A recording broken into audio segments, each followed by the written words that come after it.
Welcome to Expedient Means with Lin Wei on Time Monk Radio. Lin currently resides in China and is the founder and head teacher of Guizhen Philo-Cultural Society. He has extensive experience in Buddhist and Taoist meditation, Qigong, martial arts, and traditional Chinese medicine. To learn more about Lin, please visit his website at www.guizhenhui.net. Tonight, Lin will be continuing his commentary on the Tao Te Ching, chapters 11 through 20. Welcome back, Lin. Hey, how you doing? Good. So we're gonna carry on with our conversation about the Tao Te Ching. Yes. I just wanted to say before we continue that I am in my office and there is lots of commotion. So everyone, please bear with us. Bear with us. All right. So I'll start, I guess, by reading chapter 11. Okay. All right. 30 spokes join in one hub. In its emptiness, there is the functions of a vehicle. Mix clay to create a container. In its emptiness, there is the function of a container. Cut open doors and windows to create a room. In its emptiness, there is the function of a room. Therefore, that which exists is used to create benefit. That which is empty is used to create functionality. Cool. So this can be done in about 3 or 4 sentences. The reason he's speaking directly, so directly to the points of existence and non-existence. It's really reminiscent of the Heart Sutra. Form is emptiness, emptiness is form. So it seems like Lao Tzu is talking on relative interdependence of all things. How things are the way they are. What we see them as in creation, they have a use. There's a function because they come from our mind. Even the trees, even the rocks. What mind is it that they're coming from? Well, are we really separate from these things? So he's saying all things that seem to have been in manifest are very much of a use, but they're also very, impermanent. So he's saying things exist for conditions. The interdependence of all things is that things are relative, and they'll depend on each other. But in truth, they are impermanent. So, what do you think on that? Also, it almost seems to me to emphasize that within something's nature, the opposite also exists. Like in emptiness, there is the function of a container. Well, a container is designed to carry something, but in order to do that, you need the emptiness as well. So, all things seem to contain their opposites. Yeah, but then in that case, there would be no opposite, because they're both having to complement each other. There is a use for it because it is that way. And then there is no use for it when there is no way that it's in. There's no form in its case. If there is no specific mannerism of a container, then there will be nothing for it to be used. And then if there is a form for the container, that means there's something that can be used. The container can be used for something. So it's almost like, yes, it's speaking on its relative mannerism, and then it's going right to its non-relative state. That it kind of cancels each other out, or almost complements each other, almost in that sense. Yeah, I like the term complements better. All right, did you want me to continue on to chapter 12? Yeah, let's go right into chapter 12. Okay. The 5 colors make one blind in the eyes. The 5 sounds make one deaf in the ears. The 5 flavors make one tasteless in the mouth. Racing and hunting make one wild in the heart. Goods that are difficult to acquire make one cause damage. Therefore the sage cares for the stomach and not the eyes. That is why they discard the other and take this. So it seems like the first 3 lines point to attachments of the eye sense, the second one, the hearing sense, and the third, the tongue. So he's speaking here from an observation of what happens to non-cultivators and those just starting, or those who went sideways on their cultivation path. Maybe they got too attached to something and went off. Is that they cling to their senses. Most people cling to their senses. They deem what they experience in the control of the senses to be bliss, or to be something really grand. Okay, we go forward. So at the next slide, he's pointing to attachments. Running after, chasing after things makes one unsettled. Basically causing the heart energy, or one's shenqi, to disperse, become unstable. He says here that things are difficult to obtain. Things that are difficult to obtain. make one cause damage. This damage means the three poisons of greed, anger, and ignorance. When there is difficulty in getting what you want, usually there's anger. So you already have greed because you're reaching, you're grasping for something. But then there's doing ignorant things to let that thing become fulfilled. Like you want something, but you can't get it. So you got to try to find any other method, to get what you're looking for. And then when you Yeah. can't get it, you usually get angry. Yeah, yeah. I would say that probably the most elusive line for most people in this chapter would be about the second from last line. Therefore, the sages care for the stomach and not the eyes. That Right. sounds. I mean, that sounds like a weird line if you don't, if you don't know anything about cultivation. Because why would the sage care for the stomach? I would guess the obvious answer would be the Dantian, right? Well, you can look at it as dantian, because most people say when their stomach hurts, they grab their whole entire abdomen, right? So they refer to the whole abdomen as the stomach when they go to doctor. My stomach hurts, and they grab their stomach. Yeah. Doctor says, "Well, your stomach's up here, fool. It's Yeah. not down here." You know.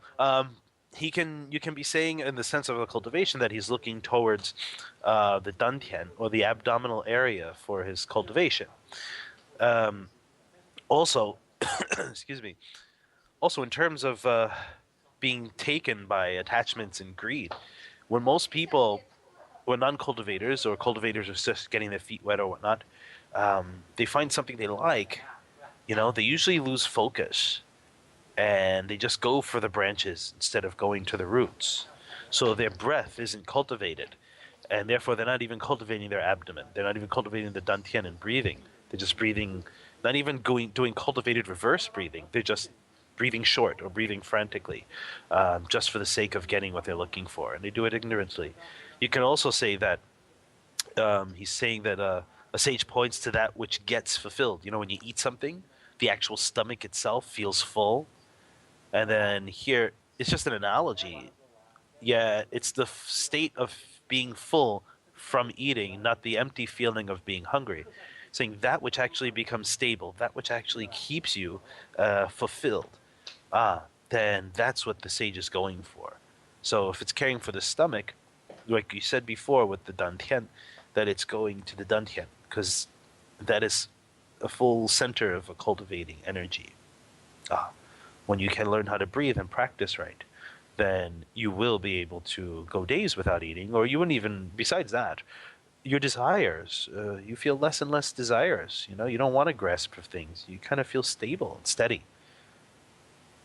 Not saying that I've gotten anywhere high or anything like that in cultivation. I'm just saying most people, when I tell them about my lifestyle, I go to work, go home, take care of my family, practice. When I'm not taking care of the baby, do personal practice, but you do social practice, I call it. Like, oh, it's kind of boring. I'm like, wow, okay. I feel great though. I mean, not that I feel emotionally great about myself. I mean, that's one thing. Another thing is that you feel at peace. And that's a good thing. That's what you're looking for in cultivation. So here is that which doesn't need to be fulfilled, but which is already full. That's our original nature. There's no grasping intended there.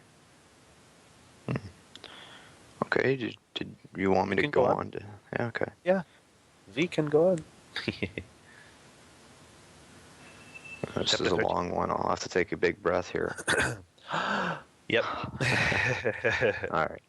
Favor and disgrace make one fearful. The greatest misfortune is the self. Why does favor and disgrace make one fearful? What does favor and disgrace make one fearful mean? Favor is high, disgrace is low. Having it makes one fearful. Losing it makes one fearful. This is favor and disgrace. This is favor and disgrace make one fearful. There's quotation marks around that. What does the greatest misfortune in the self mean?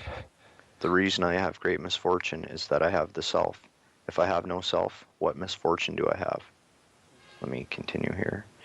So, one who values the self as the world can be given the world. One who loves the self as the world can be entrusted with the world. This is also a long chapter, but a short commentary. I mean, it doesn't have to go too far. I think you know where I'm going to get at in here. The chapter is quite clear, actually, that there is nothing much that needs to be commented, for it. He's pointing to selflessness. We can go further and ask, why is the self a misfortune? You know, excuse me. It is that when there is a self, there is a fuse of separation. You know, and the myriad problems arise: desire, chasing, grasping with senses. You try to fulfill something that never becomes full because it is in itself a false thought. You know, so he's just saying, hey, drop the self, stop discriminating. No discriminations here. The non-discriminative mind is the way to go. He's really pointing out cutting off our false thinking. And yeah, it's ego attachments too, right? Mm-hmm. Which I Well, guess. we're thinking. Well, go ahead. No, I was going to say which essentially is false thinking. Yes, the sense of that there is this higher self or an I is also a false thoughts of the conscious mind. Whenever there's something that says there's another part of a you, that there's a you or another higher part of you, or there is you and others. I mean, these are false thinking. These are all notions that help create distance or the view and the perception, the manifestation in vibration that there is a distance between others and the person itself. And actually, just because we look different and our consciousness is within a specific form doesn't mean we are actually separate. But it doesn't mean that we're all connected in the sense of when you eat and get full, I get full. It doesn't work that way. Anyway, we can go on to chapter 14. This is very quick. I mean, a lot of this is from when I read this and I go to make the commentary, it just hits me in a few words. It's like, oh, he's really rounded it all up. He's really talking about one thing, but we can go into each Well, specific line, but that would drag it out. yeah, I mean the Tao Te Ching it sort of tries to embrace simplicity as it is, right? It tries to say a lot by saying a little, anyhow, right? Yeah, and he throws in ways to cause the mind to tie up, to knot up and make you sit there and contemplate a little or try to investigate further or try to really struggle. Because it lets you realize that, oh, all this struggling means I have so much other false thinking that I'm trying to understand something. Let me stop trying and just be in the state of understanding. But then there is no misunderstanding and no real understanding because there's no relative nature for that. It's simply, you know. Yeah. And you have to get to that state of realization. You can't just say, "Oh, okay, I just know." It doesn't work that way. Yeah, and I mean a lot of people would look at this and they think, it's so simplistic, but I mean it is simplistic and it's short, but it's also very profound. Yeah, yeah. Okay, Great. I'll carry on. Look at it, it cannot be seen. It is called colorless. Listen to it, it cannot be heard. It is called noiseless. Reach for it, it cannot be held. It is called formless. These three cannot be completely unraveled, so they are combined into one. Above it, not bright, below it, not dark. Continuing endlessly cannot be named. It returns back into nothingness. Thus it is called the form of the formless, the image of the imageless. This is called enigmatic. Confront it, its front cannot be seen. Follow it, its back cannot be seen.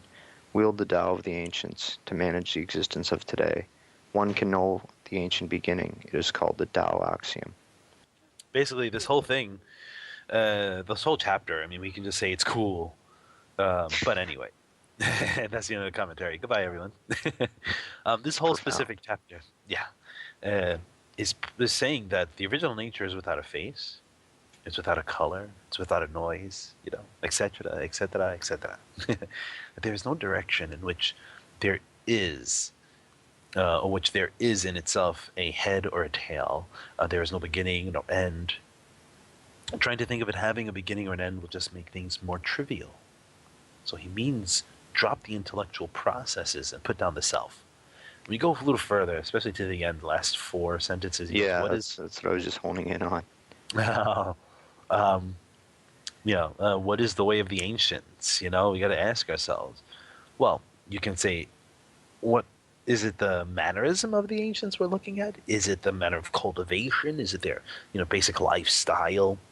I mean, really, in general, if we're talking about ancients, we're going back way before, 2,000 years ago, the Qin Shi Huang. You're going back very, very far into ancient Chinese culture, but Chinese history. But you're going to go even further into the world history and world culture.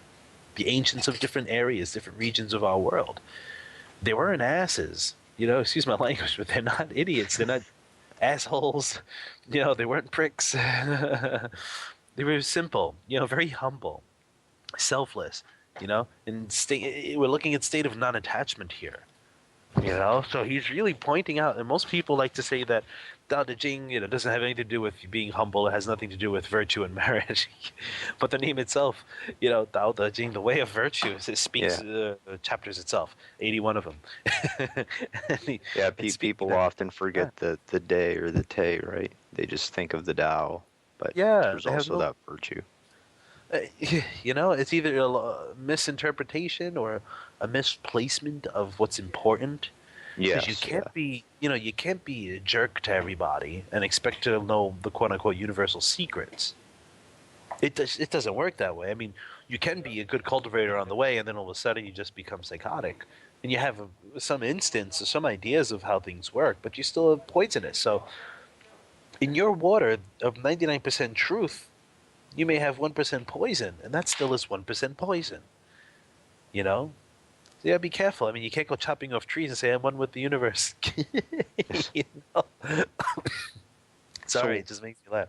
what do you think what's he talking about when he says it is called the Tao axiom? He's talking about being humble. He's talking about virtue. Okay. Talking about selflessness, about the states of non-attachment. Okay, and it doesn't mean, oh, let me help an old lady cross the street and I'm one with the Tao. Or, you know, feed birds in the park when they're hungry. It has nothing to do with that. It's a state. It's okay. We'll say for the just for the sake of saying, it's a state of mind where there is total understanding and realization that there is no separation. Okay, and don't think that's because there is no separation. It doesn't mean you don't have to be good to people. Okay, you will just be good to people when you attain that state of non-discriminative thinking.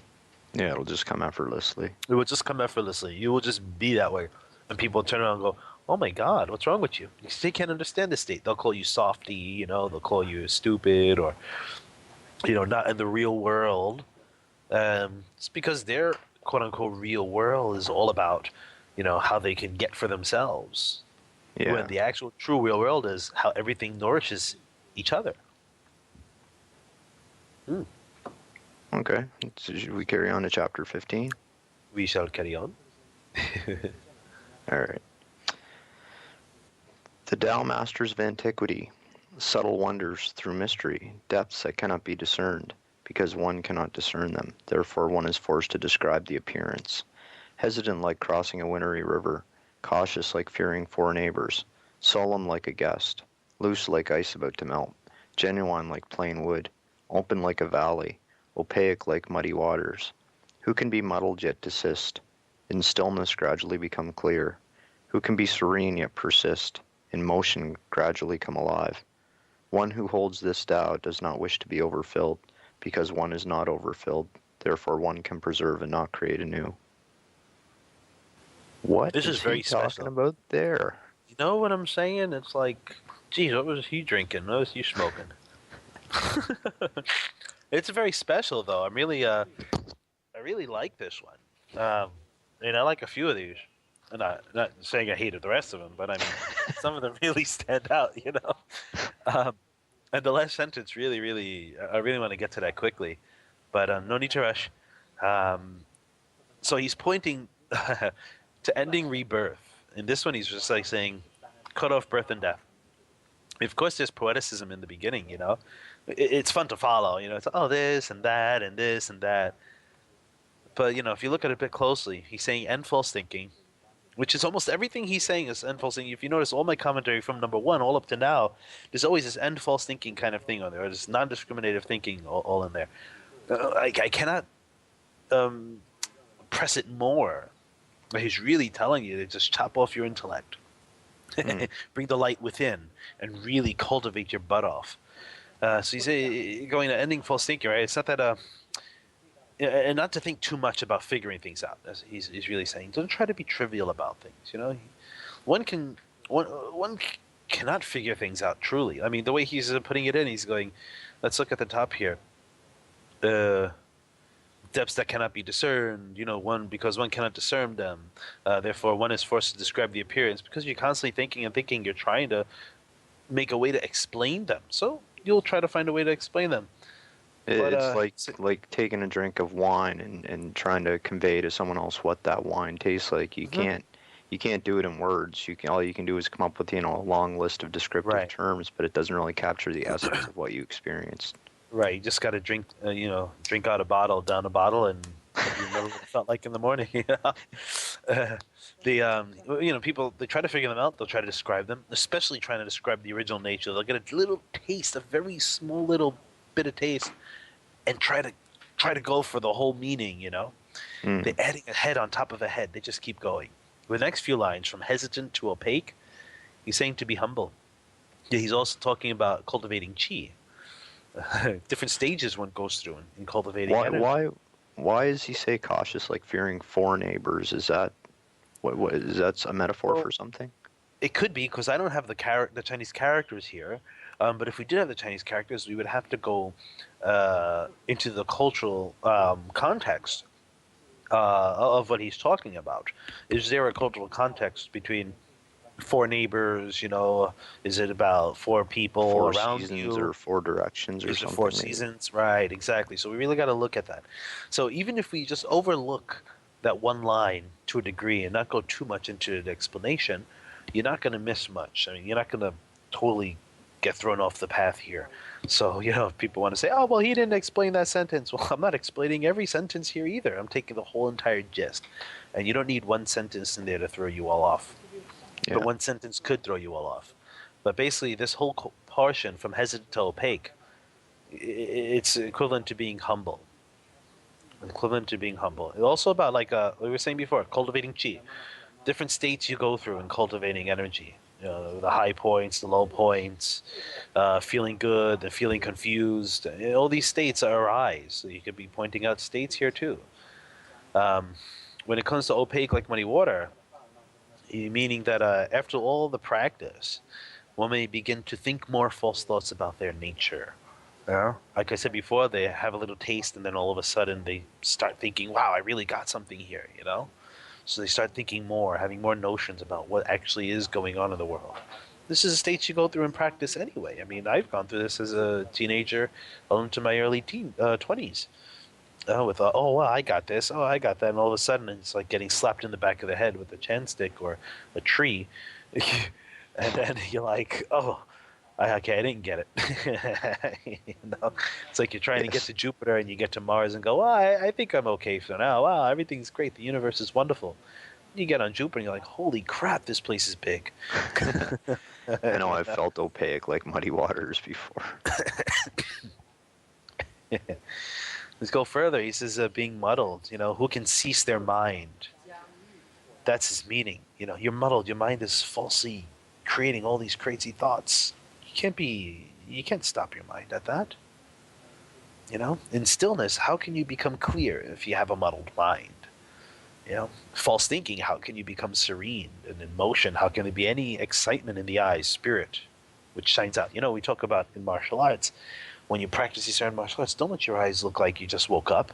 You want to really get that spirit out. Let it jump out from your eyes. It doesn't mean that when you practice Tai Chi, you want to, keep your eyes really wide open. And be like a tiger ready to jump on its prey. It just means have a little attentiveness in your eyes. Yeah, that's what we In call the the spirit. in the fourth line there, in motion gradually come alive. I instantly think of Tai Chi, how within motion, it has an effect that it can still your mind. Yes, yes, yes, yes. It's the application of mind on the movements itself, concentration on your breathing, the concentration on how you are moving, and maintaining the speed, the constant speed, without breaking the postures. Meaning, don't stop when you get to one posture, and then continue at the next posture and stop again. You want to keep the body moving in a consistent flow, or benefits from energetic cultivation, if that's what you're doing with your Tai Chi Chuan, you won't get them if you are just stopping and going. You want to keep things continuous flow. That's how you get further away. That's how you get further forward. I mean, not further away. Sorry, I had a very busy day today. 6 hours of classes, so straight through, no stopping. Keep the motion going, right? Yeah, there you So go. There you go. We keep going further here. He says cultivators do not wish for much. They don't go chasing after states or anything superficial. And because of this, they know the way of enough and do not create more false thinking. And such, their desires and false thinking are subdued, and they are not reborn in the cycle of reincarnation, especially against what they assume is their will. Muhahaha. People are like, oh, I have my will. I won't be born because my will is strong. I won't have to be reborn again. Well, it's not your will that you are born again. It's your karma. You put the willpower in the wrong position. You put the will in the wrong direction, and you started cultivating the karma to help you be reborn again. Perhaps you only had 500 more lifetimes to go. Now you have about 800 more lifetimes to go, and that's a pain in the butt. Or maybe it could be 500 more years to go. How many lifetimes can we live in 500 years? Not 5. Maybe one lifetime we die at 30. And then give it a few months more, and then you come again, or you're in some other place. You may not be born on Earth. You'd be born on another planet. Maybe as an insect or a bird or some other type of animal in some other universe in some other galaxy far, far away. And you won't know that until you get back into your human body and you start cultivating again. If that energy it has enough catalyst, enough potential to make you cultivate. So here, therefore one can preserve and not create anew. It's just preserving the stillness, preserving without preserving. If your mind is still, it's not enough that your mind is still. You really still have to purify the mind, which is further cultivation. People mistake purify as, oh, I've done evil things, so I must take the evil out of my mind. Don't be so... Some people are just very, not literal, just very comical about it, The purity and then evil. And they think comic book kind of purity and evil, or like Christianity purity and evil, where you do something wrong and you go to hell and the devil is all over you and that's it. There's no salvation for you. But in truth, no. Sorry, but there is a salvation. The salvation is doing things the right way. Even if you screw up, you still can. Well, you still will come again in some form or another, and you just gotta wake up. That's really it. You just gotta wake up. So here, this chapter here, he's talking about ending the cycle of birth and death. Being humble. You stop false thinking. It means you stop grasping for yourself. You're cultivating selflessness. That's great. That's a component right there. That's like, that's the battery. Then you have the fuel. You got the merit from being good. And then you have the conditions around you to help you cultivate better. That's so great. And now you never have to come back again. That's wonderful. That's what he's saying. He's saying, jump off the cycle of birth and death. Stop kicking yourself in your butt every lifetime. Okay, I'll carry on to chapter 16. Carry on. Attain the ultimate emptiness. Hold on to the truest tranquility. The myriad of things are all active. I therefore watch their return. Everything flourishes. Each returns to its root. Returning to the root is called tranquility. Tranquility is called returning to one's nature. Returning to one's nature is called constancy. Knowing constancy is called clarity. Not knowing constancy, one recklessly causes trouble. Knowing constancy is acceptance. Acceptance is impartiality. Impartiality is sovereign. Sovereign is heaven. Heaven is Tao. Tao is eternal. The self is no more without danger. Isn't this fun? Oh, this is great. It reminds me of the Kama Sutra. He's here telling you, point the light back in. Turn the light back in. Directly turn your mind right back to the mind. Go right back in. See the emptiness in all things without discriminating on it. There is only tranquility at that point. But it is just said to be tranquility. He's still talking on the relative level. So, meaning, when you say tranquility, someone's going to be, oh, so there is a non-tranquil state. Then there is a tranquil state. But we're saying, just for the sake of getting the concentration, just for the sake of focusing on what the hell we're talking about, saying a tranquility that is without duality. Okay, that's what he's discussing here. While all the myriad things, all the things out there in the world are active on their own accord, he can see how they turn and intermingle with each other, returning to their source of no source. So even though all these things are happening out there in the world, trees growing, birds are singing and flying all around, people are doing their people thing, animals do their animal thing, everything else is just being the way it is. He's saying that these are like clouds in the sky, They're just passing by, like a bubble, it's gonna pop one day, and all that energy returns to its source. But where is that source? That's the thing. People don't think that there is an actual direction for a source of all things. There's no place you have to go. There's no place you have to come from. Okay, you don't have to go to anywhere. You don't have to come from anywhere. You already are at the source. Because there's so much activity, there's so much other views that we put on our mind. And don't overlook views as just being, okay, a thought. I have an idea about this. I'll just change the idea. Really, there's a lot more involved than changing views. You got to change your emotional attachments to them. You got to change your mental attachments to them. You got to change your memory attachment to it. Okay? And then your habitual attachment. And then how you deal with people every day when you don't have these attachments anymore. Okay? So he's really like, hey, we all return to the source. But there is no source. There's no place that you're returning to. You understand that there is no separation. So what the hell does that mean, everyone? Saying, it's like you're home. You are home, actually. When you say we are going home, not just in the sense of I'm outside, I'm going to go to my house. It's like when you die and you say I'm going home. Well, you may not be going home, but you never actually left home. So you carry the pearl right in your shirt, and you don't even realize it's right there. It never left you. And he's saying all things come and go. That which has an origin returns to its origin. One's true nature is the only constant which never comes and goes. So it is neither here nor not here. It is just said that there is a returning. But that means we are returning our attention back in and cutting out more of our false thinking. Think of you have a bed, you have a mattress, and you want to see what's inside the bed. You want to see what's inside the mattress, so you rip the top open. Then you have all the whatever fluff is in there and springs or whatever the hell is in there. And then you take the fluff out, you remove the springs, and you're like, oh wait, where's the mattress? Just took it apart. Well, it was exactly in the space that you're probably standing in, which is in the midst of all the crap you took out of it and ripped up. So what determined that it was actually a bed? It was all these components together. We could go further back into one of the chapters in there we just spoke on. We talked about this too. But where's the source of this mattress? So you can look at very, very many things. You look at the metal springs, if there are metal springs in there. You look at the fabric inside, the fluff. You look at the covering fabric around the mattress that gave it its shape. Where did those things come from? And then where did those things come from? And you go further and further, and you're like, holy crap. There's no other place it came from except right here. And then you're like, wait, how is it here when I'm here and probably much of these products were made in China? How is that possible? But you got to think, we are all part of the same thing. Not just that we're on the same planet, but we're all of the same original nature. So that's kind of hard to grasp.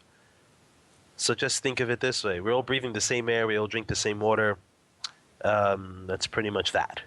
And then you see how really different we truly are. I mean, they did a scientific experiment in China recently. I believe it was recently, probably within a year or two or something like that, to find out if Chinese people developed their independent origination, meaning they didn't come from where everyone scientifically traces their origin to Africa.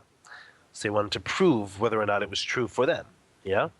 Well, they took 120-something people from different aspects, different areas of China, and on the physical level, they checked the DNA, all that stuff, and it matched. 120-something different types of people. Well, Chinese people, but different regions of China, and they could trace it back to Africa too. So they were like, "Wow, we can now drop the idea that we grew on our own." But in fact is that we did grow on our own. Whether it's evolution or whether it's planted evolution, meaning other beings came here and threw some seeds here and started playing around with our genetic code and all that stuff. Who knows? And if you really want to know, then go and meditate and figure it out. But whatever the case is, we're all elements of this planet, physically elements of this planet. We're all made of that physically. But then the elements of this planet are also elements on other planets. You know, similar substances all throughout the world and throughout the universes too. So we're not very separate from each other when it comes to physical nature. And if that's the case, and we're using energy and we're using breath, then we're not really separate on that level either. Then we got to find out mind. And so far, those who've attained great wisdom and enlightenment, whether with the Taoist schools or Buddhist schools, are finding that we are not separate even in mind too, in that aspect of original nature or Tao, pervading all directions. Ah, you know, so when one does not realize the original nature, there will always be trouble of some sort. We're going back to the commentary here, you know. The analogies of for sovereign and acceptance and impartiality, if you go up there, it is up there, the last paragraph. Um, they're pointing to the person towards realizing that one's true nature, you know. They're to point the person to realizing the true nature. That there is only a suchness that pervades all directions. He calls it heaven or Tao, you know, without self, thus without danger. Isn't that just saying cut off the eye and drop all your views? You know, what is the world without your views anyway? You know, if everyone can try the exercise of quote unquote seeing the world without their views, that would, and plus don't add anyone else's views either. Just excuse me, the views that you hold around the world about the world, about everybody and everything. What would the world look like without them?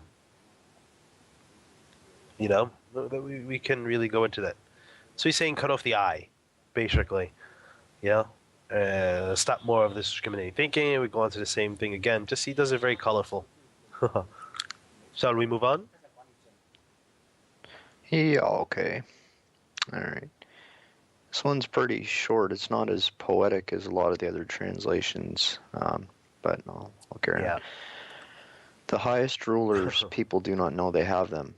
The next level, people love them and praise them. The next level, people fear them. The next level, people despise them. If the ruler's trust is insufficient, have no trust in them. Proceeding calmly, valuing their words. Task accomplished, matter settled. The people all say we did it naturally. Usually when I see this quote in other translations, it's talks about leadership and trying to think how they say it, but essentially the sort of like the good leader is almost like quiet and selfless and does everything in the background, and the people think they did it themselves rather than through leadership. That's the type of translation I usually see. But that would have been a better translation, but this one changes the way I directed the commentary here. You see, the way it's situated here or worded in this chapter, or the way the person who translated it worded it, how I see this, it speaks on obvious, you know, social situations, as we've seen before, the ebbs and flows of politics and politicians. Usually, I see from the first 1, 2, 3, 4, 7 lines, I believe 6 lines here, reminds me of the world and its state of politics even now. You know, we never heard of a certain person, and all of a sudden they're on TV trying to be president. All of a sudden we fall in love with their words and their ideas, you know, and then they're getting close to becoming wherever state they're in, as a president or senator or whatever. Like, okay, now they're in a position of power. Let's not piss them off. Let's really hope everything goes well.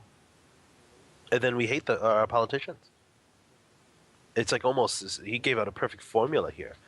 He's like, oh, the person's not doing a good job, so we don't want to trust them either. So he's kind of almost either being very, very plain out, straight up about this whole thing. And what he's saying is that from the time he was around all up to right now, things haven't changed one bit. It's actually, you know, people are like, let's go into history and find out what things were like then. Actually, why don't you look at what things are like now? Then, after you've done your observance of how the world is now, then go back into history books and do a comparison. Is it really that different? You know, they probably use different tools, but I mean, the behavior and the mannerisms in which people either control, okay, or give in are pretty much the same. So what I see here is that if people can be educated and speak on the level of politicians, I'm looking at change here. I'm not looking at so much as on his word level. You know, I'm not taking it from. I'm trying to look in between the lines here. So if people can speak on levels of on the politicians, the level on politicians, excuse me, they could have things changed properly, hopefully. Be able to have said it was done with their hands means because they all come together to change things, they can change. Now I know I'm going a little bit against much of the other commentaries out there, saying on how the good ruler does things and lets people believe that they do it themselves. Remember, this is the way this translation has been given to me. That's how not given to me. That's how I've gotten it. So that's how I'm translating it. But then again, if you want to say it's how the politician or the leader does something and lets the people believe in it, well, that's good. Then we can go into a whole different commentary. So right now, I'm just going to give the one we have. You know, he's saying when people can find their inner strength or find their inner peace, find their inner wisdom, they will see through the lies. They will see through the craziness that's out there in the world. They will know what is in front of them. They'll be able to change it. And because they've done so together, but they've done so by opening up their wisdom, it is done by them. He's not talking about democracy, but an overall overtaking of those in power by poise, education, and principle. But don't be afraid of it. I mean, this chapter screams to me revolution in a good way. But you got to be careful nowadays, you know. You can't just go out there and revolt. You get your head blown off or get arrested. Or even if you're telling the truth, you know, you get arrested anyway. So you're screwed both ways. You know, Dutch door action. You know? So I to me, actually this whole chapter I found 17. Well, go Yeah, I ahead. was gonna say I found another translation. I was thinking maybe I'd just read this other translation to show people how diverse some of the translations of the Tao Te Ching are. So maybe I'll just take a minute Cool. and read this other translation. And Okay. this is again the same Sounds chapter we good. just read with a different, more poetic, I guess, translation. The best leaders are those the people hardly know exist. The next best is a leader who is loved and praised. Next comes the one who is feared. The worst is a leader who is despised. If you don't trust the people, they will become untrustworthy. The best leaders value their words and use them sparingly. When he has accomplished their task, the people will say, "Amazing, we did it all by ourselves." Yeah, that would be. That has a lot more. What's the word? This seems to be a little bit more optimistic. You know, it just screams of how people can understand better politicians, or understand better those who are in quote unquote power, but also for those who are in power to understand how it is good to be a good and you know righteous leader.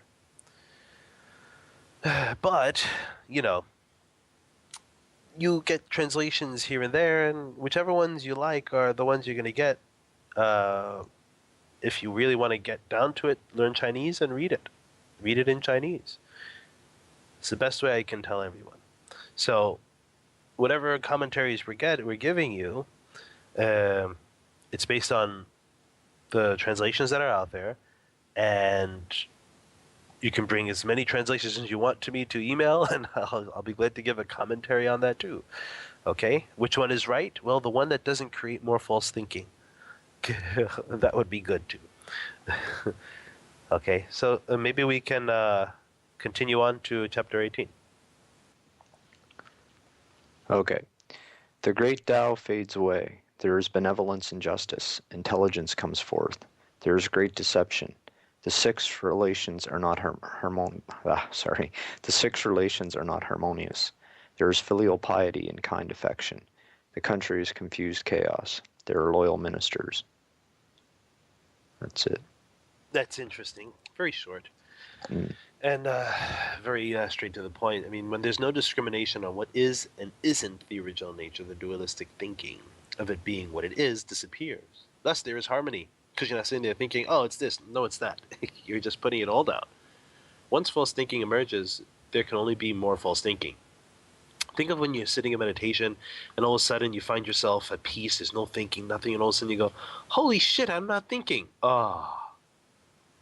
And then you try to catch yourself again, trying to stop yourself from thinking again, and you go, I was just in a great state. Let me get back to that. And you can't because you're still trying to think of what it felt like. It's just more false thinking. Relatively, there is knowledge. Ultimately, all things are known. Thus, knowledge doesn't exist. When all there is cold water, there's no hot water. Then there is no cold water either, because there's nothing to tell you what it is in between. What I it think is anyway. he's sort of attacking intellectualism too, right? Mm-hmm. Because basically he's saying once the Tao fades, you have benevolence and justice. Then once they fade, intelligence springs up, and then from intelligence comes great deception. So I think he's sort of saying, through intellectualism, we can start to create a lot of false thinking. Yes, yes, and we talked about that, I think, in the earlier of the chapters we spoke on today. Uh, um, he also points to it. Let's see here: six relations, the six senses. Talking of the six senses, that they're always entwined with each other. When he says there's a filial piety, he means that people are being kind and respectful, but he points to it as being a false way when there is greed. Just saying that the country is confused. When you know that you're going to do something for your own benefit. It's like an attachment to a self in the practice of filial piety. It only results in lies and corruption. So it results in those being loyal and those who lie behind their face of smiles, as I'll call it. That you're making yourself be proper, but you're not doing it in a cultivated way. Because if you were actually being cultivated about things, you wouldn't have to make yourself be proper. You will just be that way. All this about virtue and filial piety and being meritorious and all that comes with awakening. You can practice being that way, and it'll be mechanical at first. But when you're starting to awaken, it comes as a natural thing for you. But you still got to nourish the roots of that. The last two lines there too, I believe, are a bit more. There's an esoteric explanation for that. I can't remember exactly how it goes, but the loyal ministers are actually parts of your mind or parts of your body, parts of your being, I guess. And the country is actually your body or yourself. You can go into that too. I guess we can say that it would be. There's things called the glandular systems in the body that correspond to the different energetic systems of the body as well. When it comes to the chakras, it comes to the different energy centers, such as the dantian.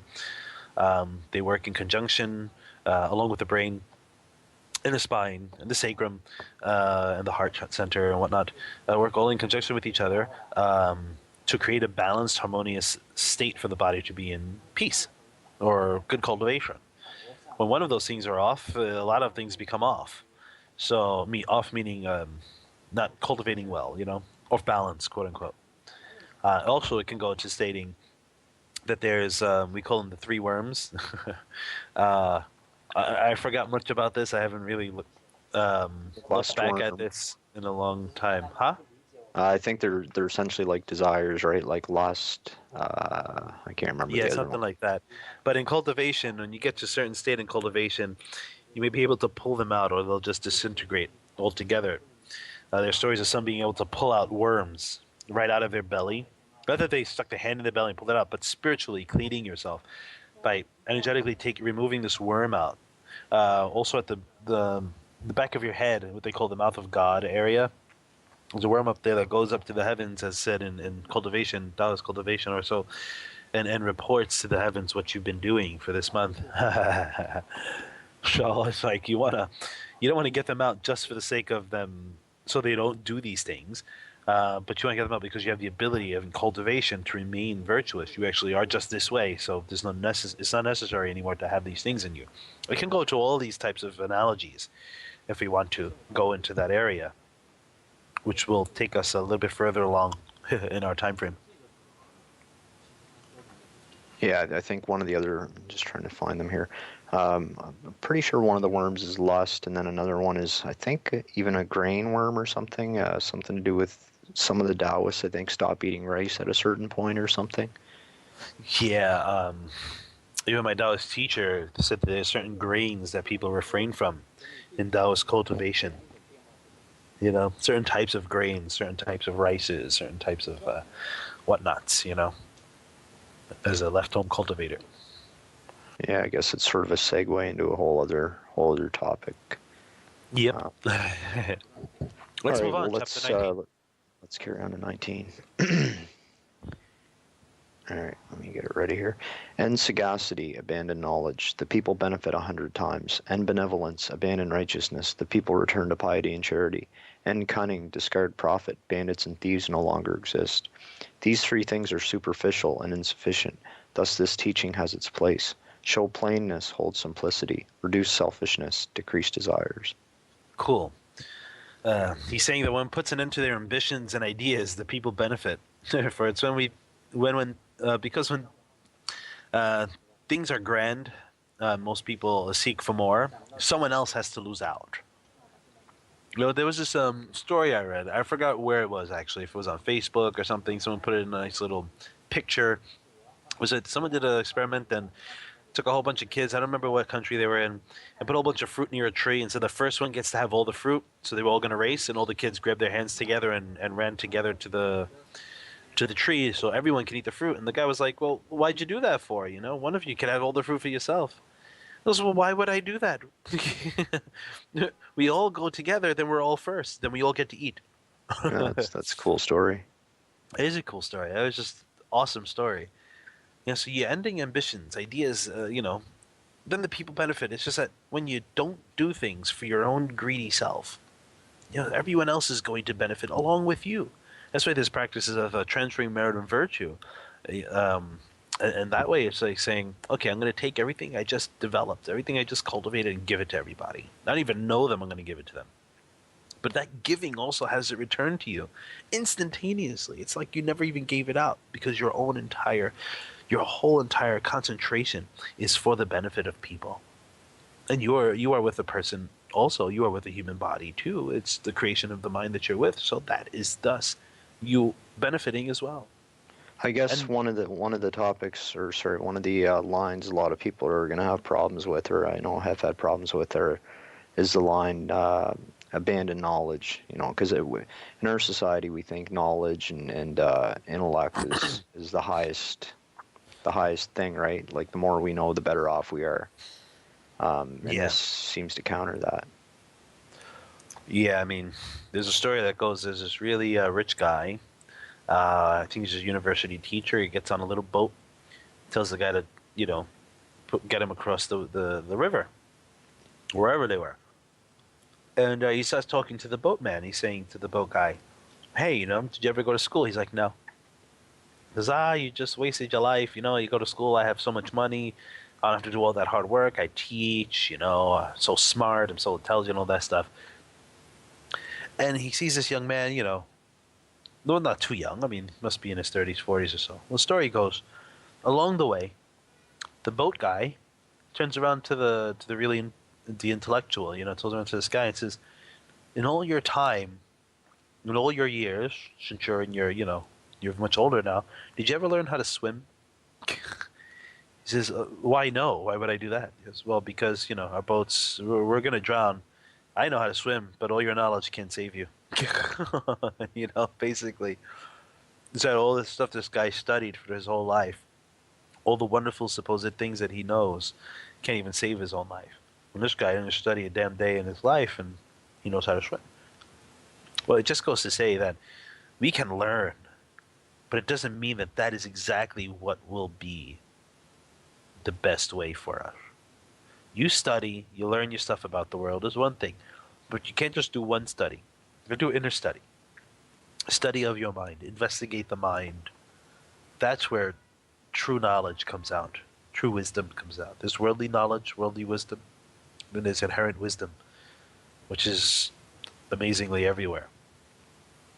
Yeah, your story reminded me of another one. I don't know if you ever heard. It's the story of the American businessman who took a trip down to Mexico.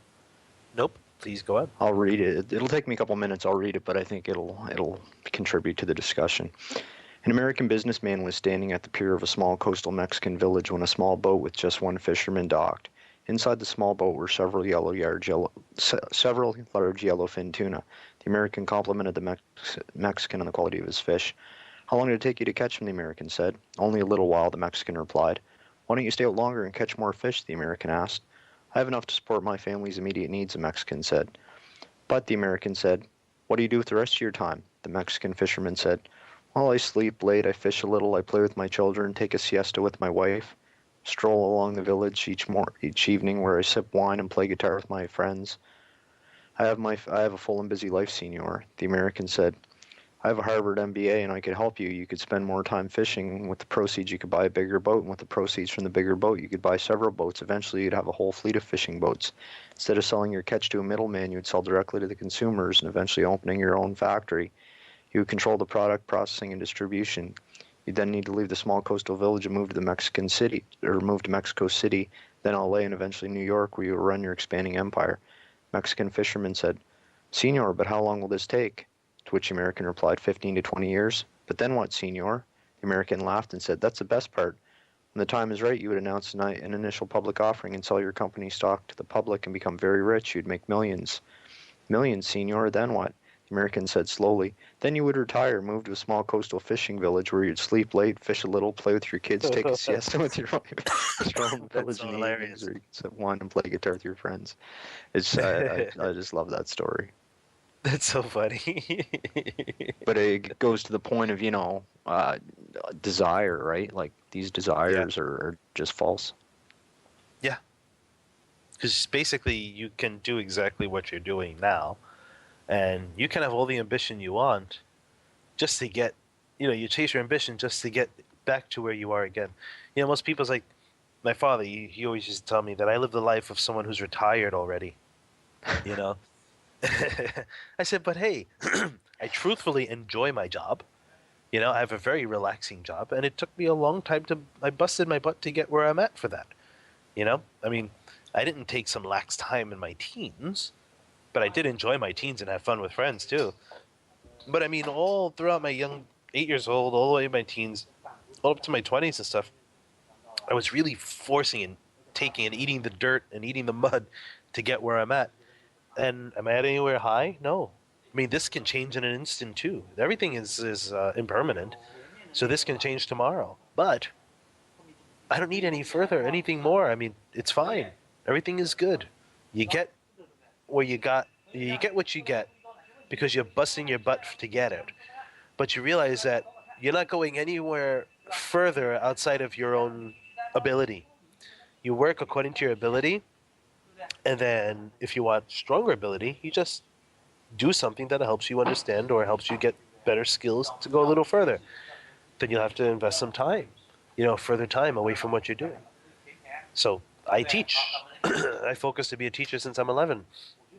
And that's what I do now, teaching cultivation, even in my English class. And they don't even realize it, the kids. But they understand that. Stealth cultivation. Oh, you don't know. I mean, today I told the kid, when someone asks for a pen, you don't throw it across the room. What if the guy in the middle turns around and he slapped in the head with a pen? He goes home with a pen in his face. Mom asks him, hey, what's going on? Nothing. Class was great. And he has a pen in his face. And they all laughed. So did I, because it happens that kids ask for something and they throw pens across the room, to give it to their friend. And the one in the middle is like dodging bullets. He's like, oh my God, a pen, a book, a book bag goes flying, a bottle of water. Look at them. What's wrong with you? So when I'm telling them about throwing the pen in the face of somebody and not having the person sit there screaming about that they got a pen in their face, just going home like everything is fine, they got a pen in their face. It's about, unmoving, not moving their mind, being stable. Oh, I got a pen in my face. Day was great. Sarcasm, but also just sitting there going, wait, shouldn't, the kid would ask, well, wouldn't the person be angry that they got a pen thrusted into their cheek? I'm like, well, wouldn't they? Or would they? My story didn't have them being angry. My story only had them going home like the day was fine. I said, because if it's normal that things are getting thrown all over the place in front of you, then you should be expecting to get something slammed in your face. Therefore, you should not have a problem with something being slammed in your face. Why complain? That's your habit. That's what you do. Don't get angry at the person who did it. One, you're there. Two, you're allowing yourself to be there. Three, you're enabling the situation to be that way. So they sit there and look at me. They go, oh, I get it, okay. But they don't get it. But it's something to throw in their mind, a little thing to nourish the seeds of non-attachment. I throw these little things in there. So let's go back to this Yeah, number 9 every here. time they throw something, then So we go further into where he says, ending benevolence and leaving righteousness. It means to end their dualistic ways, and thus people find it normal and not out of the ordinary to be kind and helpful. You know, if you it's ending, sort of like fake righteousness and fake yeah, benevolence. exactly. Yeah, ending benevolence, and ending and leaving righteousness is saying throwing out that which is this way and that which is not this way, and you don't have either or. And people will just be naturally helpful and naturally fine. Same thing with the cunning and profit. You know, if you had none of these, there'll be no thieves. You know, if you don't have people trying to be clever about things, and you won't have people trying to be thieves about things. It's really about people having enough or cultivating enough. So it means you really got to get a better educational system all around, not just in schools. I mean, but everywhere. Investing in enough or in loss. I love this one. Investing in loss. This Master Ching and Ching had said. So we have jumping off the cycles of relativity. You know, jumping off the ebbs and flows. Investing in loss is things are just the way they are. When things come, I go. When things go, I come. That's just the relative nature of things, but I am not attached to it. I am free from this. I understand its workings. But just understanding its working doesn't mean you're free from the cycle of birth and death. It just means you understand the workings. You know? You may be understanding totally how a car how a car does things, but you're still a driver of the car.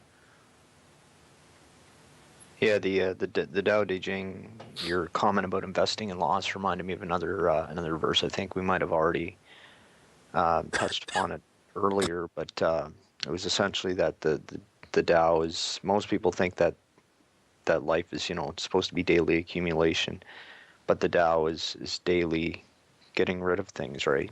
Till Oh there's yeah, nothing it's left. just think of the Tao as everything that, and we're all in a big toilet bowl, and we're constantly flushing it. You just gotta flush everything out. You don't want to keep everything around; it gets stinky. You know, bugs come out. You want to get rid of everything, man. That's the deal. That's the deal with the Tao Te Ching. It's to That's flush one way everything. to put it. Yeah. All in a nutshell, it's all about flushing the toilet. Really, get rid of everything that accumulates. Get rid of everything that holds you down. Everything that just keeps you muddy. As we talked earlier on in one of the chapters. Let's move on. Chapter 20. Oakley dokley. All Oh, right. yeah. I like this one too. This one, we'll get into it in a minute. Cease learning, no more worries. Respectful responses and scornful responses. How much is the difference? Goodness and evil, how much do they differ? What the people fear, I cannot be afraid. I cannot be unafraid. So desolate, how limitless it is. The people are excited, as if enjoying a great feast, as if climbing up the terrace in the spring. I alone am quiet and uninvolved, like an infant not yet smiling, so weary, like having no place to return. The people all have surplus, while I alone seem lacking. I have the heart of a fool indeed, so ignorant. Ordinary people are bright, I alone am muddled. Ordinary people are scrutinizing, I alone am obtuse. Such tranquility like the ocean, such high wind as if without limits. The people all have goals, and I alone am stubborn and lowly. I alone am different from them, and value the nourishing mother. That I love that chapter. Like chapter It 20 is one of my is. favorite It's pretty chapters. good. And I chopped it up into, I think it's 4 little pieces here because three sections or 4 sections in terms of commentary. Cease learning all the way up to what the people fear. I cannot be unafraid. He doesn't mean to stop educating oneself. He just means to stop attaching to what one learns. Thus, there are no worries of being inferior. Like good or bad, he says, what's the difference? You know, yet what people fear, he must not be afraid. He cannot fear, and he can't be taken by what people are afraid of, what people don't choose to look at. Meaning what people don't choose to look into. This means he turns the mirror of investigation back on himself and takes responsibility for his own karma, faces his false thinking mind and his inner demons. People really don't want to be truthful to themselves or even to other people about the things that they do in secret. You know, I was going to mention this in some other type of topic, but with ghosts and spirits and all that stuff, don't think they can't read your mind. And don't think that if you act all pristine and proper outside, that once you get home, you're like an asshole to your family and you're a jerk off to your friends. in your house, that they don't know this. I mean, even ghosts, when they see you acting as being, virtuous and all whatnot, and putting on the clothes of someone who's supposed to be all virtuous, and then behind the backs of everyone else, you're just a total jerk off. I put it in the plainest aspect possible.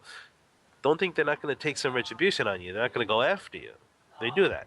But he's like, what the people fear, I cannot be unafraid.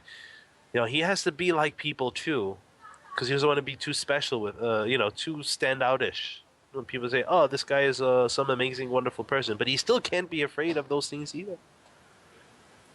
And again, this goes to the very first line: cease learning and no more worries.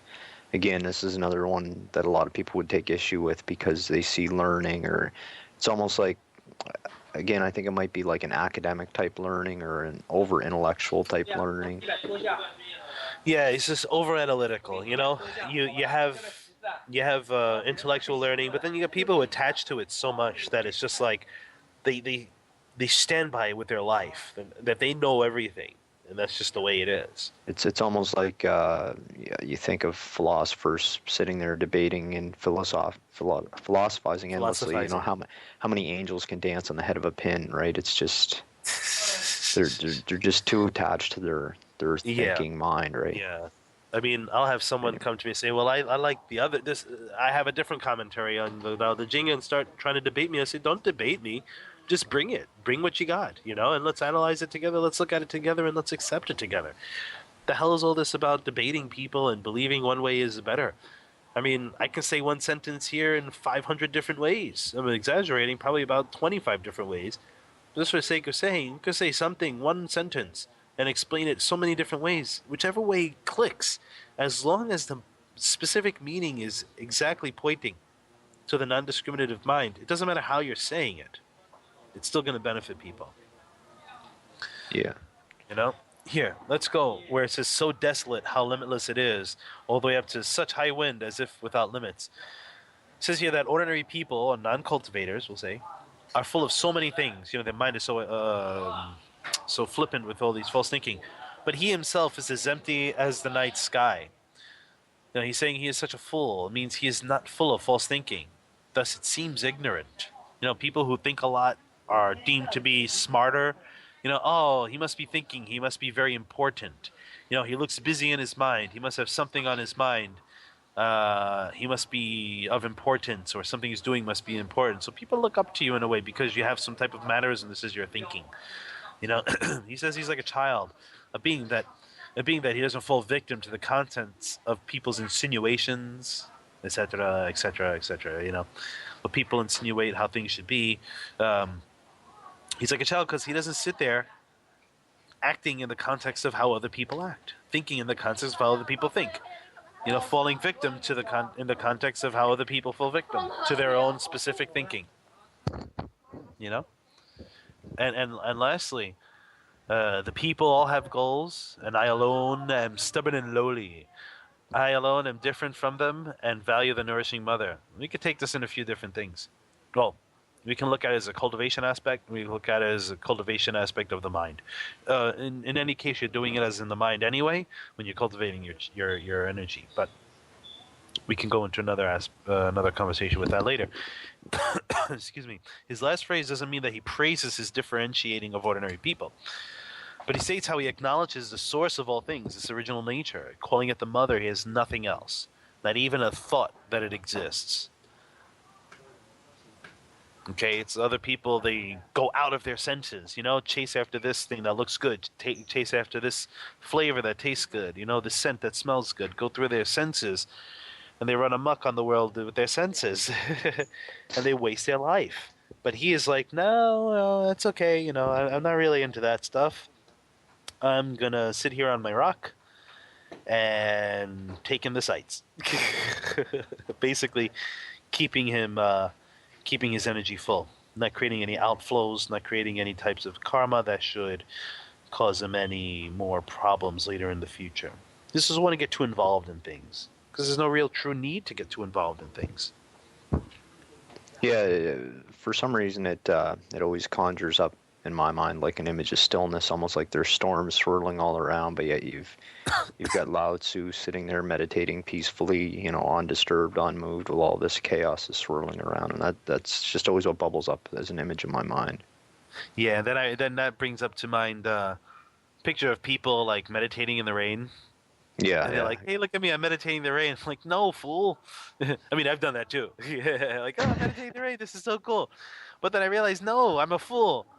I'm gonna get sick because I didn't actually reach the state that allows me to cultivate and meditate, or in that aspect, be out there when it's pouring rain, freezing outside. You know, without actually discriminating on that it actually is freezing outside and I'm getting wet. Okay, I didn't actually reach that state where those things don't exist. Uh, so if I'm just sitting out there in the rain because I know Lao Tzu did it, yeah, I'm really not there yet. yeah. So it reminded me of You, that, you know. you almost still have an egoistic attachment to do it or something like that, I guess you could say. Yeah, yeah, you want to act the part, but there still needs to be some kung fu inside, Right, right, you right. know? Still need some practice inside.